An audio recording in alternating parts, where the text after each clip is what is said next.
Good day and welcome to our daily news roundup on Atlantic TV. I am Michael Gabadio. Here are our top stories. Federal government launches nationwide drive to recover unremitted funds before April 2026. United Nations Women Warri Kingdom forge alliance to empower women and girls. PDP counters Anyawu's forgery claim, calls for security probe ahead of convention. And Nigeria moves to produce its own vaccines and reliance on foreign supply. European Union mulls ethanol ban in hand sanitizers over cancer risk concern. And in sports, La Liga, Endrick poised for January loan exit from rubber trade. Now to the news in full. The federal government has kicked off a nationwide revenue recovery exercise to trace and recover unremitted funds across key revenue-generating agencies before April of 2026. The move is part of renewed efforts to plug leakages, strengthen fiscal accountability, and boost inflows into the Federation account. At the inauguration ceremony held at the Revenue Mobilization Allocation and Fiscal Commission headquarters in Abuja, the Commission's chairman, Dr. Mohammed Shehu, and the executive chairman of the Federal Inland Revenue Service, Dr. Zach Adedeji, formally introduced a team of consultants hired to lead the recovery process. And a statement signed by Miriam Yusuf, head of RMAFC's Information and Public Relations Unit, the initiative was described as a deliberate result-oriented innovation designed to ensure every recoverable naira is remitted into the Federation account. Dr. Shehu explained that the project aligns with President Bola Ahmed Tinubu's renewed hope agenda, which prioritizes fiscal transparency and economic discipline. He added that the collaboration between the agencies and FRS would help seal revenue loopholes that cost the nation billions in the past years. The FRS chairman, represented by Coordinating Director Shetima Tamide, commended RMAFC's that closing Nigeria's revenue gap requires stronger institutional synergy and consistent monitoring. The secretary to the commission, Joseph Okechu, urged consultants to complete the assignment within 6 months, ensuring that all recoverable funds are promptly remitted to support national development goals. Accepting the assignment, lead consultant Temitayo Ojeleke described it as a national call to duty and pledged commitment to transparency and measurable results. The recovery drive comes amid investigation to over $42 billion United States dollars in alleged under-remitted revenues between 2011 and 2017, a move analysts says could make a turning point in Nigerian fiscal reform efforts. The United Nations Women Children has entered into a new partnership with the Warri Kingdom to promote women's empowerment, gender equality, and sustainable development across the region. During a courtesy visit to the palace, His Majesty Ogiame Atuashe III and Olori Atuashe III received the United Nations Women Country Representative, Ms. Beatrice Eyong, and her delegation to the Royal Iwere Foundation in Warri. The meeting centered on deepening collaboration between the UN Women Nigeria and the Royal Iwere Foundation, focusing on initiatives that uplift women and girls through entrepreneurship, education, leadership development. The Warri monarch, Ogiame Atuashe III, reaffirmed the kingdom's dedication to creating an enabling environment where women and girls can thrive, while Olori Atuashe III emphasized the foundation's ongoing work in empowering women through vocational and social impact programs. Ms. Eyong commended the royal couple for their commitment to community development and women's inclusion, noting that partnerships like these are key to achieving the United Nations Sustainable Development Goals at the grassroots. Both parties pledged continued collaboration to drive impactful change, ensuring that women of Warri Kingdom play a central role in shaping a more inclusive and prosperous future. Away from that, now to politics. The People's Democratic Party has dismissed allegations of signature forgery made by the National Secretary, Senator Samuel Anyanwu, describing the claim as false and politically motivated. A report argues that the PBP National Publicity Secretary, Dabo Ologo Nava, said Anyanwu personally signed the latest sent to the Independent National Electoral Commission, notifying it of the party's national convention scheduled for November 15 and 16 in Ibadan, Oyo State capital. He also noted that the signing was done in the presence of governors, National Working Committee members, and senior party figures, including Amadou Fintri, Bala Mohammed, Sheyi Makinde, Ademola Adeleke, and Daouda Lawal, as well as former Senate President Bukola Saraki and ex-minister Taminu Taraki. The controversy has deepened internal division within the PDP as it prepares for its elective convention. Party insiders say tension is rising among loyalists of the SFT minister, Nyesom Wike, who remain at odds with the leadership of the acting national chairman, Umar Damagum. The PDP said it has reported the alleged forgery to the DSS and the Nigerian police, urging a thorough investigation into what it termed as an attempt to derail the convention process. Odugonagba also maintained that Anyanwu later acted on the same documents he now claims were forged, even signing letters as part of the convention committee's contact and mobilization subcommittee. While the PDP insists its November convention will proceed as planned, political observers warn that lingering internal dispute could further test the party's unity ahead of 2025. PDP denies forgery, demands investigation as power tussle brews ahead of the November convention.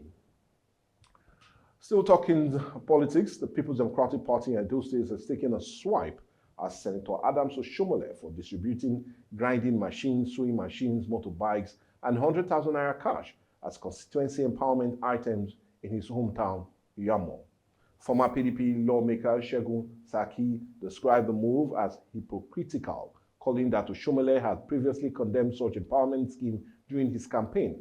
Saki said the senator's latest gesture amounts to swallowing his own vomit, considering the impact of 100,000 in today's economy.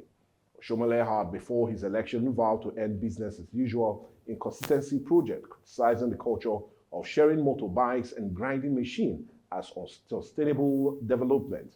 His latest distribution, however, has reignited public debate over the true purpose and long-term value of such projects.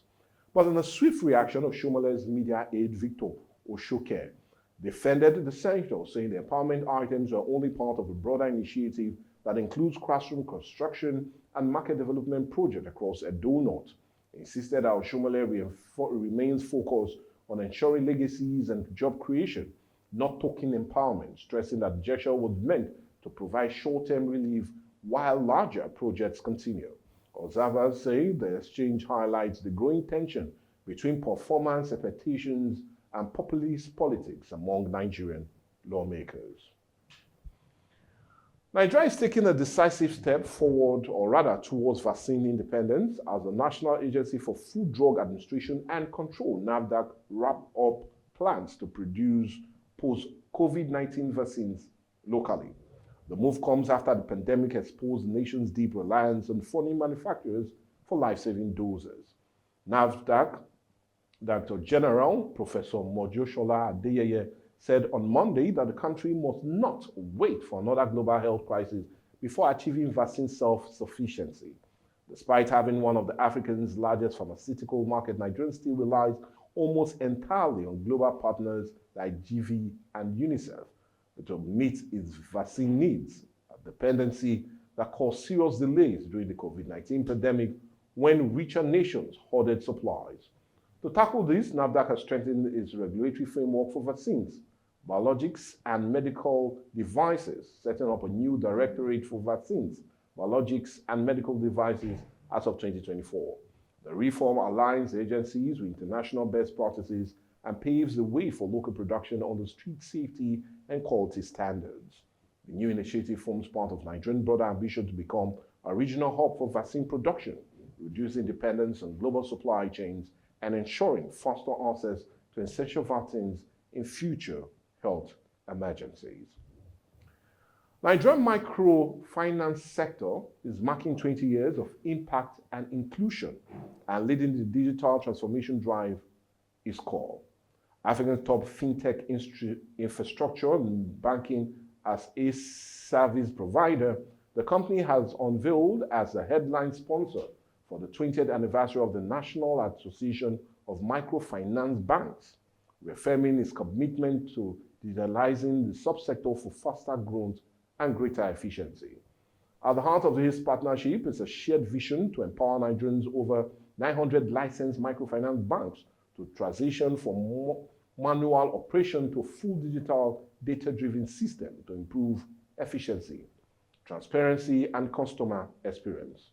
Kori, which we always empowers more than 600 financial institutions, processes over 250 million transactions monthly, manages 155 billion naira in customer balances, and facilitates 150 billion naira in loans. Says its aim is to help microfinance banks digitalize faster, collect better, and also serve smarter. Among his innovations is Bank One, an entrepreneurship-grade digital banking platform with open APIs that help banks automate service and expand seamlessly. Other flagship products include Rokova, which automates the leading cycle for originating to repayment, and Clusters, which enable 60-second real-time collection on POS devices. Premier, another of its offering, provide instant card insurance across branches and vending channels. Speaking on the partnership, Patrick Iwbo, Vice Chairman of Kore Banking and Merchant Service at Kore, described Nigerians' microfinance journey as one of courage, innovation, and community. Organizers said the NAB at 20 celebration isn't just about milestone, but also about shaping the future of inclusive finance. With Kore leading the digital change, experts believe that the next decade could redefine how Nigerian microfinance bank deliver value in an increasing digital economy. Still talking business, despite efforts to boost local refining, imported petrol continue to dominate Nigeria's energy market. Out of the total volume of 377.5 million liters came through imports, while 236.1 million liters were supplied locally, largely from the Dangote refinery and other domestic plants.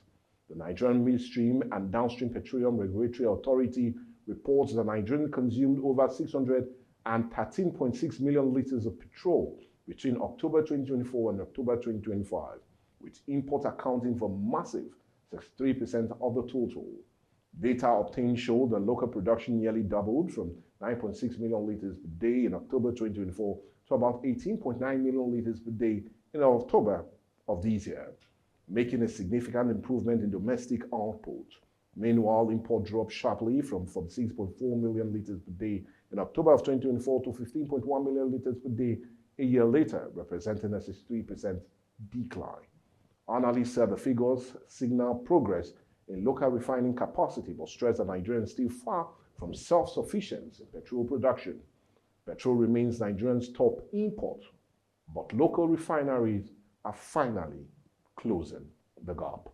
We need to go on a break now, but when we come back, more news across Nigeria as well as foreign export news. Join us again. It is back, it is bigger, and it's better.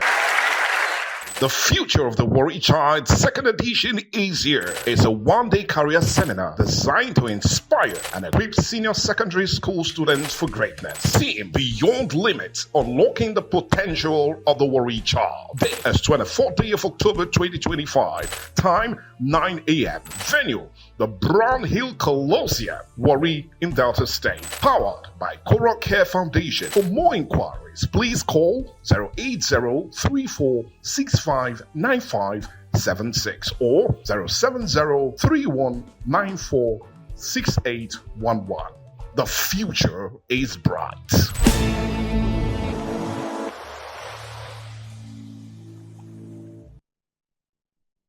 Welcome back.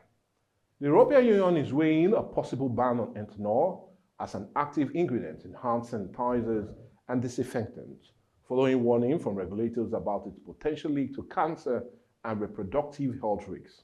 According to the Financial Times, the European Chemicals Agency, ECHA, raised red flags after a working group suggested ethanol could cause pregnancy complications and increase cancer risks. The agency's Biocidal Products Committee is expected to deliberate on the issue during its November 25th to 28th meeting, where experts will assess whether ethanol would or should be replaced in cleaning and biocidal products used across the bloc. It approved the ban could impact hundreds of European manufacturers and reshape the global sanitizer market, a sector that surged in importance during the COVID-19 pandemic. For now, ethanol remains on the shelf, but Europe's verdict could soon redefine what's considered clean and safe across the continent.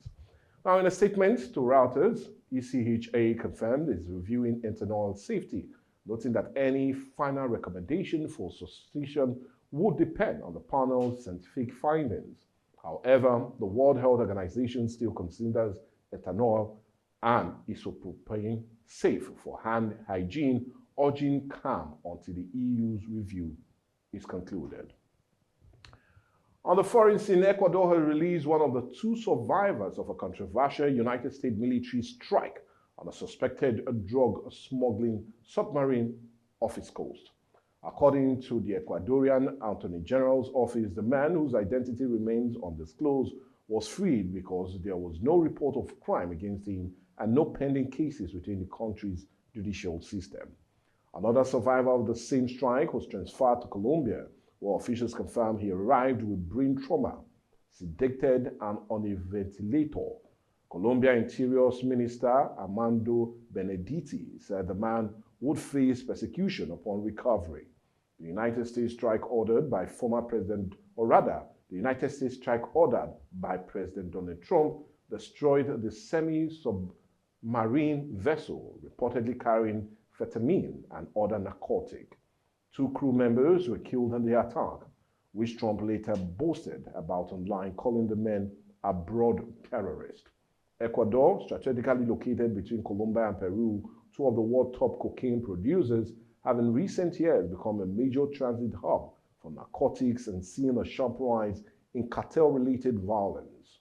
Regional tension continued to escalate as Colombia President Gustavo Petro slammed the United States operation as part of a failed strategy to control Latin America and secure cheap oil from Venezuela. When questioned on why the survivors were not taken to the U.S. for prosecution, Vice President J.D. Vance told reporters he doesn't really care what happens to them so long as they don't bring poison into the country. Ecuador President Daniel Noboa responded on X, tagging Trump's account saying his government stands firm in global fight against drug trafficking and illegal mining. The United States recently decertified Colombia as an ally in the war on drugs, prompting Bogota to retaliate by suspending arms purchase from Washington. Still on the foreign scene, former French President Nicolas Sarkozy has made history as the first ex-leader of the European Union nation to be sent to prison following his conviction for corruption and illegal campaign financing. The 70-year-old who led France from 2007 to 2012 began serving his 5-year jail term on Tuesday after being found guilty of soliciting campaign funds from Muammar Gaddafi's Libya for his 2007 presidential bid. Sarkozy was sentenced on September 25 for criminal conspiracy tied to the alleged Libyan funding plot. At the time, he vowed to face prison with my head held high. His wife, singer Carlo Bruni, accompanied him as he left for prison on Tuesday amid tight security and an emotional crowd. Supporters called the verdict a sad day for France and democracy, while legal observers said the case marks a new era of accountability for European political elite. Outside his home, dozens of supporters gathered, some chanting "Free Nicolas," while others waved French flag and sang the national anthem. Sarkozy, behind bars, French ex-president began jail term, but insists I'm an innocent man. Away from that, now talking sport, rising Brazilian star Endrick could be on his way to Real Madrid, at least temporarily, as reports suggest the La Liga champions are open to loaning out the teenage forward in January. Transfer insider Fabio Romano confirmed in a post on Tuesday that decisions are already underway between Real Madrid and several European clubs interested in taking the 18-year-old on loan. Romano wrote Endrick is expected to leave Real Madrid on loan in January, with talks already taking place. The Brazilian wants more playing time ahead of the 2026 World Cup, and Madrid are open to the move. Endrick, who joined Madrid officially in July of 2024 after his move was agreed back in 2022, has struggled for consistent minutes behind fellow Brazilians Vinicius Junior and Rodrigo. Despite limited opportunity, he made an instant impact on his debut, scoring a stoppable time goal in Madrid's 3-0 win over Valladolid last August. Club sources said the potential loan deal is aimed at giving Endrick more top-level experience as it builds toward Brazil 2026 FIFA World Cup campaign. For now, Madrid fans may need to wait a little longer to see Endrick flourish in white, but the club insists his long-term future remains firmly at the Bernabeu. Still talking sports, Bayern Munich have rewarded head coach Vincent Kompany with a new contract that keeps him at the stadium till around 2029. Following a remarkable start at his tenure, the Belgian tactician who joined the club in summer of 2024 reclaimed the Bundesliga title in his debut season, and currently his Bayern Munich unbeaten run is about 11 wins in 11 matches across all competition. In a statement released Tuesday, Kompany expressed his delight over the extension, saying it feels like he's been here a lot longer and that he knows the club well. It's been a great experience so far. We've started on a wonderful journey. Let's keep working hard and celebrate much more success. Under Kompany's leadership, Bayern has dominated both the Bundesliga and the Champions League, with star players returning to top form and signing new thriving deals in a high-pressing system. The 39-year-old former Manchester City captain was not Bayern's first choice candidate when he took over, but his quick turnaround and attacking brand of football has won over fans and board alike.